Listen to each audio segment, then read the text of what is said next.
माननीय शिवसेना प्रमुख उद्धव बाळासाहेब ठाकरे यांच्या आदेशानुसार महाराष्ट्र जनसुविधा आदेश रद्द करण्यात यावा याबाबत शिवसेना उद्धव बाळासाहेब ठाकरे पक्षातर्फे उपविभागीय अधिकारी दर्यापूर यांना निवेदन सादर करून त्यांच्या मार्फत राष्ट्रपती महोदयापर्यंत पोहोचवण्याकरिता निवेदन तयार केले आहे।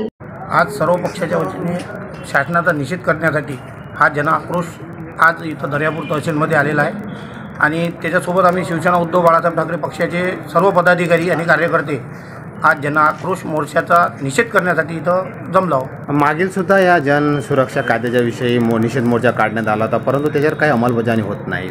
आता शासन त्याकडे दुर्लक्ष करत आहे, त्यामुळे ते अंमलबजावणी होण्यास विलंब होत आहे। पण आता शासनानं या गोष्टीचा सभागृह निवेदन सादर करून शिवसेना पक्षाच्या वतीने घोषणाबाजी करण्यात आली। जनसुविधा आदेश रद्द करण्यात यावा अशी घोषणाही संपूर्ण तहसील कार्यालय आणि उपविभागीय कार्यालय शिवसैनिकांनी दणाणून सोडले।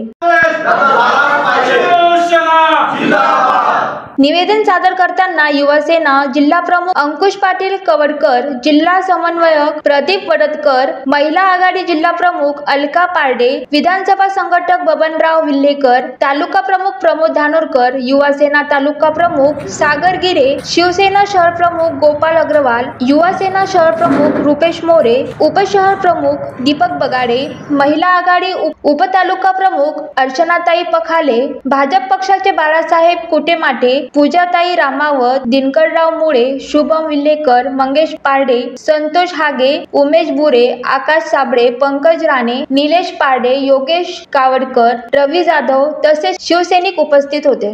आज शिवसेना उद्धव बाळासाहेब पक्षाच्या वतीनं आम्ही दर्यापुरातील सर्व कार्यकर्ते या ठिकाणी जमलेले आहोत। तो सदर कायदा रद्द करावा यासाठी विभागीय आयुक्त यांच्या मार्फत आम्ही राष्ट्रपती महोदयांकडे हे निवेदन त्यांना दिलेलं आहे आणि त्यांच्या मार्फत त्यांनी राष्ट्रपती महोदयांकडे पाठवावं आणि आमची मागणी मान्य करावी आणि सदर कायदा हा रद्द करण्यात यावा या वतीनं याकरता आम्ही आज या ठिकाणी विदर्भ सिटी न्यूज दर्यापूर।